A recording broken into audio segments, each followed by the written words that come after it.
Pekerja working hour 8.30 pagi hingga 5.30 petang.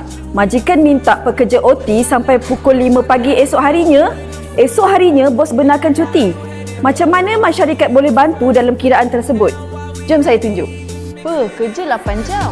Lepas tu OT pula sampai 11 jam lebih. Kalau kira manual memang botak kepala HR dan staff ni. Tapi sebelum tu, nak inform ni. Akta kerja cakap tak boleh kerja lebih 10 jam sehari. Melainkan kalau ada kebenaran khas atau kerja-kerja urgent macam kerja di kilang. Tapi mana yang guna sistem masyarakat, korang beruntung. Sebab nak kira semua, gaji plus OT, pakai letak je dalam sistem ni. Sistem akan buat pengiraan gaji dan OT secara automatik. Lagi best, sistem ni akan kira kod kadar yang betul. So tak ada masalah silap kira lagi.